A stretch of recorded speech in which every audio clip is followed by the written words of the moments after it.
anxietycenter.com. Hello, Adam.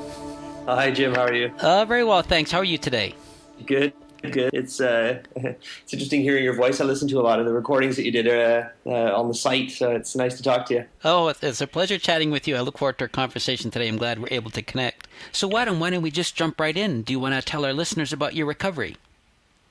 I think that one of the main things that helped me through the process was talking to somebody like Stacy that had gone through the same experiences himself. I did have, through the years, this struggling with anxiety wasn't anything new to me when I started to talk to Stacy, but I had talked to several people before that, and talking to somebody who hasn't gone through it themselves, of course they're able to give you quite a lot of good advice, but I think it's quite different when you actually talk to somebody who has had those same experiences and knows how it feels, and more importantly knows how or what it takes to get past it.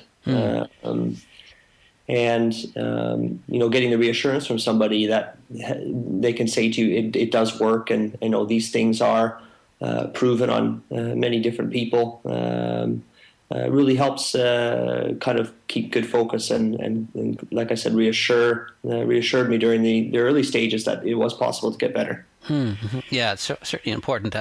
I wish I had that opportunity when I was struggling, just to be able to talk to someone who's been through it themselves, knows the history, know that it can be done, because that confidence would have been important. So I'm glad you're finding that's helpful. You bet. Yeah, exactly. How long have you struggled with anxiety? Yeah, it's hard to say exactly when it started. I think when it became a problem for me was back around 2002, 2003, something like that. And of course, I had periods in my life where it was better and worse. But since around that time, it never really went away. Mm-hmm. It had always been a part of my life. And I think one of the interesting things is that until I went through the process with Stacy,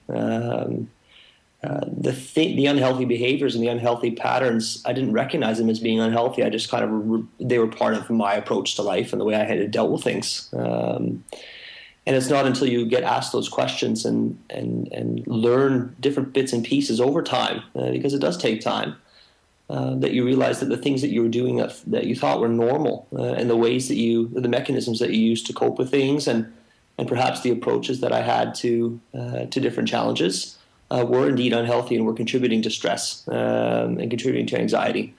And when you've just lived that way for your whole life, really, it's difficult to recognize that those things aren't helping you. And it's only after, like I said, when you get those questions asked to you that you realize you can take a look at it from a different angle and realize that the things that you were doing just weren't helping you.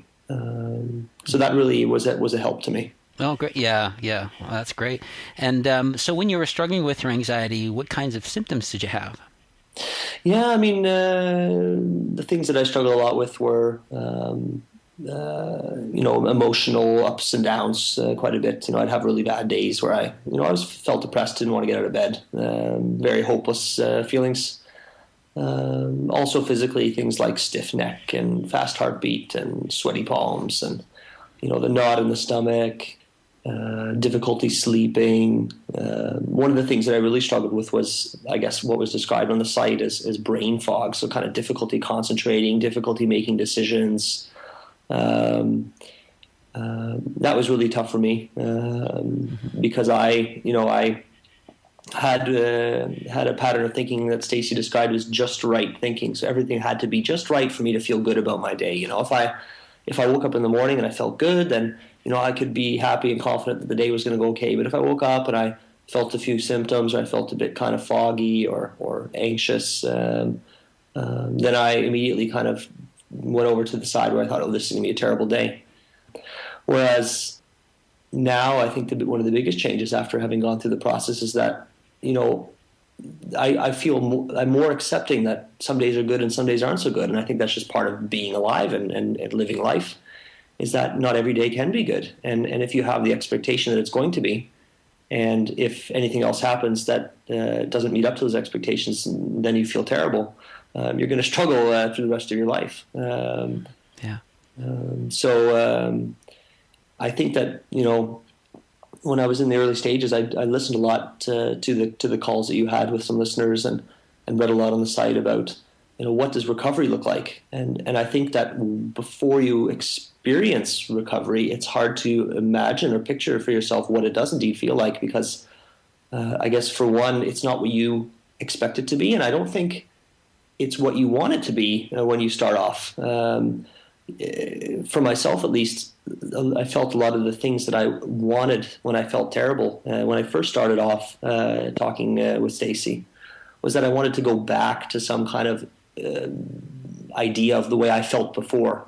And I don't think it's possible to go back, but having gone through the process, I don't think I would have wanted to go back, because if I had gone back to some time before, I would have gone back to a state where I had still those unhealthy behaviors and unhealthy ideas.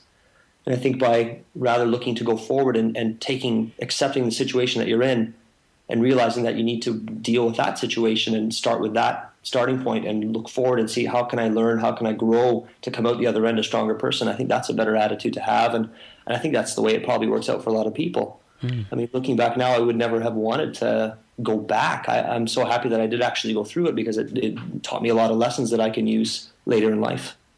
Wow, that's great. Yeah. And so when you're looking at your recovery, what do you think was the hardest part of it so far? Acceptance. There's a lot on the site about acceptance, and I think that's one of those things that it's really hard to get it until you figure it out for yourself, of course with the help of a good counselor. I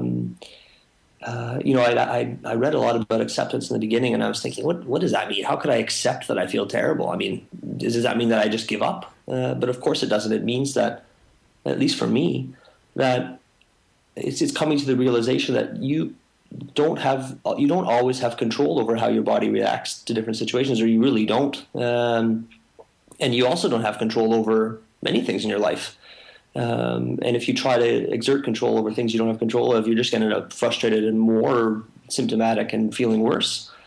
And I think that's one of the great skills that I've learned through the process, and something that I hope I'm able to maintain in the future is, the best thing that you can do is just to, if you're feeling bad and you're feeling symptoms, to just say, okay, that's the way I feel today. The harder you try to make it go away, the worse it's going to get. And it's very counterintuitive, but the best thing to do is just kind of let go and kind of roll through it. And more often than not, at least in my experience, that allows those things to pass, and you go forward, and you maybe the next day you feel better, and after a while you have many more days that feel good than days that feel bad, and then all of a sudden you realize, wow, I feel pretty good. When you look back at your recovery, do you think you would have made this same progress without dealing with the underlying factors? Definitely not. That's one of the things that I learned through the process as well, is that in the early days when I was still struggling quite a bit, I was looking very hard for some kind of fix or cure, find a next book that will give me the answer, or talk to somebody, or cut this out of my life, add that to my life, change my behavior in this way. And I thought that I would get this quick fix and make the feelings go away. But I don't think that, at least I haven't found it, and I haven't heard of anybody else who has. I don't think there is a quick fix out there. And I think that the only way that you can really feel better is to, like you say, work on those underlying factors. And that takes time and patience and hard work to learn why you specifically react in the way you do, and why you think in the way you do, and why those behaviors are contributing to more stress and therefore more anxiety. And like I say, I mean, it makes me a bit sad to see that there's so many. It seems like there's a lot of people out there who are looking for that kind of quick fix, and they're maybe finding that it works for them in the short term, but then they're going right back again to where they were.